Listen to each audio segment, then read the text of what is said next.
Hi everyone, Annie and Prima Martin coming to you on this cloudy day in April 2020. We are in the middle of the pandemic or not being touched by another human.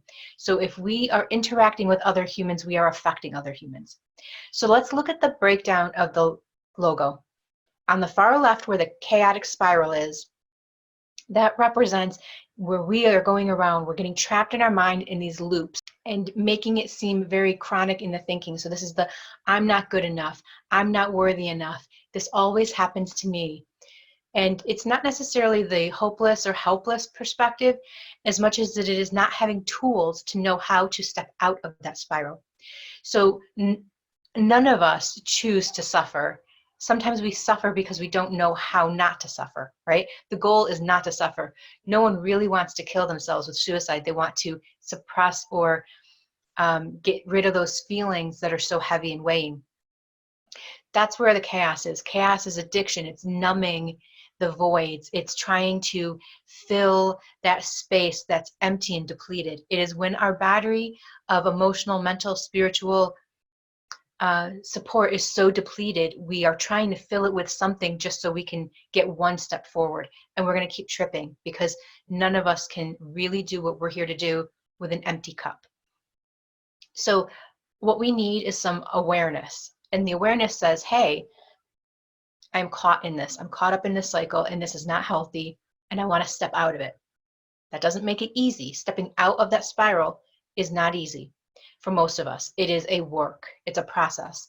And that's why we call it the messy middle, because to go from chaos to clarity, you cannot circumvent the work that has to get done in the middle. You have to push through. That is the whole point of the messy middle, is to get that endurance and to build up that perseverance and the persistence and to learn how not to take things personal, because that's where that development occurs and the strength comes. It's not from chaos, it's not from clarity, it's the messy middle where we show who we really are. The chaos is where we were, clarity is where we're going. And clarity comes from love. It is strong love, where chaos is strong fear. So we choose not to do things out of fear. I don't want to leave my marital relationship if it's toxic, out of fear of the unknown. I don't want to leave this abusive, maybe it's a workspace or whatever our decisions are. I don't want to try playing in the stock market again because I got hurt so badly, or I was betrayed by a friend and I don't want to have friends anymore, right? That sounds kind of silly, but this is how the loop works in our mind. When we come out of awareness, we recognize that things are a lesson. We're going to learn from them. We're going to move forward from them. And we process things very differently because we're taking on an experience with the intent of learning from it. And that changes how it changes the outcome. So then we move into clarity. And clarity is not saying that there is no chaos around us. We are in a pandemic. There's clearly chaos. Like, you can't ignore it. Go into a supermarket, you're not going to ignore the chaos. But if you go in with clarity, with love, you're not going to be in such a constricted space that you're absorbing the fear of other members of society in that supermarket. You're not absorbing the fear of the people on social media that are posting things, constantly updating about the numbers and the data and the horrific side and the fatalities.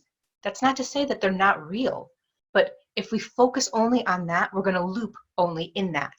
So when we choose to change how we see it and say, okay, look at all we're growing from, we're learning from, there's so much that is being done that helps us become better humans through all of this suffering. Maybe you lost your job, maybe the finances are really tight, maybe some other things are happening, or you have some medically compromised people.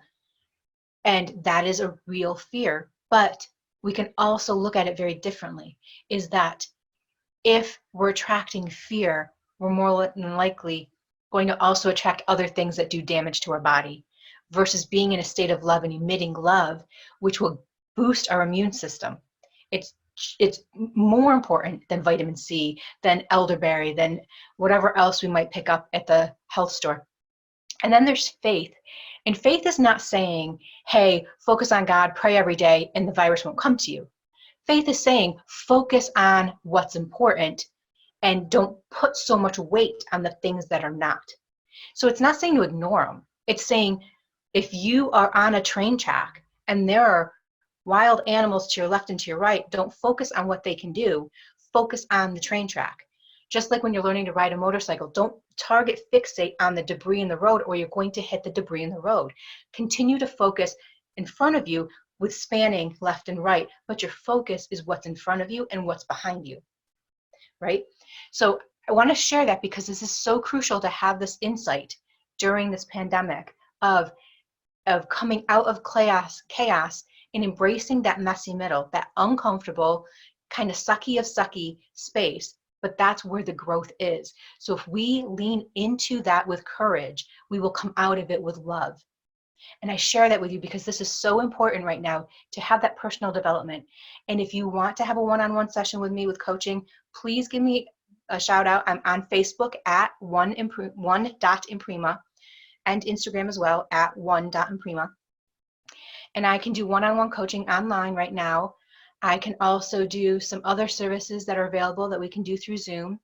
And please reach out. If you are caught in chaos and you want to get out, I can help you with that. If you are struggling in the awareness phase, I can help you reach clarity.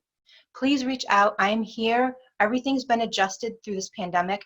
Also, touch base with us 9:30 a.m. p.m. Pacific every day so far until at least April 30th, that we are going to be offering free group sessions, group coaching sessions to move people with tips and tricks and techniques and tools from psychology, neuropsychology, quantum, spirituality, and religion. These are all things that even if you don't fall into that normally in your thinking, you can still use these tools to grow through this, right? It's about growing through this. And I hope to see you all soon. Take care.